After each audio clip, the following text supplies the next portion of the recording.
আমাদের হিন্দুরা কিন্তু কোনোদিন আশ্রয় দিতে চায়নি আমাকে, এটা কিন্তু সত্যি কথা। যেহেতু উনি মুসলিম হয়ে সেটা আমাদের হিন্দুদের অনেক এটা অনেক আমরা। ঝুপড়ি ঘরে পরিবার নিয়ে অসহায় জীবনযাপন করছিলেন বিধবা আশারানী ধর। স্বামী মিলন ধর 10 বছর আগে মারা যান। তারপর থেকে অভাব অনটন আরও মারাত্মক আকার নেয় আশারানীর জীবনে। ছেলে রাজীব ধর সিকিউরিটি গার্ডের চাকরি করায় কোনো রকমে খাবার জুটলেও থাকার জায়গা নিয়ে ছিলেন বিপাকে। ঝড় বৃষ্টির দিনে দুর্ভোগ হতো সীমাহীন। ছেলের বউ ও নাতি নিয়ে সেই ঘরেই মানবেতর জীবনযাপন করছিলেন আশারানী। আশারানীর নাতি রাজদীপ ধর জানায়, ঘরে আলো বাতাস ঢুকতো না। বৃষ্টি হলে বই খাতা ভিজে যেত বলে পড়াশোনাও করতে পারতো না ঠিকমতো।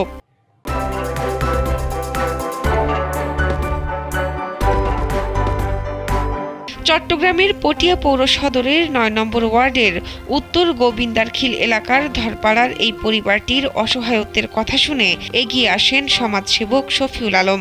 5 লাখ টাকায় বানিয়ে দেন সেমি পাকা একটি ঘর। শুধু ঘরই নয়, সাথে বাথরুম, বিদ্যুৎ সংযোগ সহ আনুষঙ্গিক সবকিছুই করে দিয়েছেন তিনি।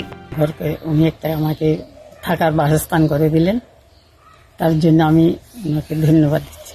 ধর্মের লোক হয়েও আমাকে যে সাহায্য করেছেন ঘরে এখনো চালু বাতাস ঢুকতেছে, সেখানে পানি ভরতেছে না, তার সাথে আমি পড়তে পারতেছি, আমার লক্ষ্যে পৌঁছাতে পারবো।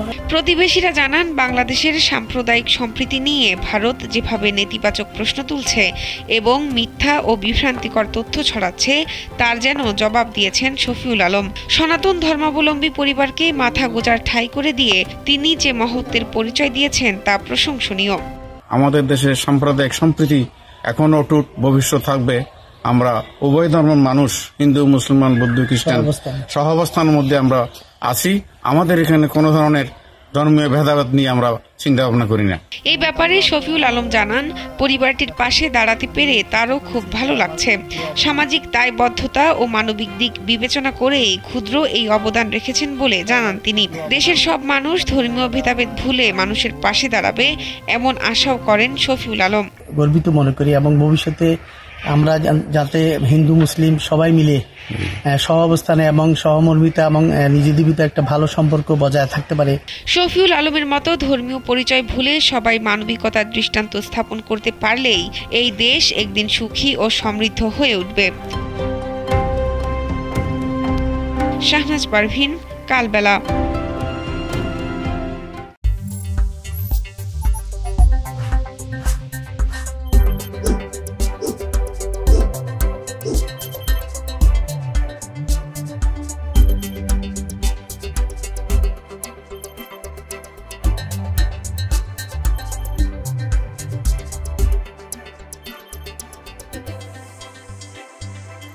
Thank you.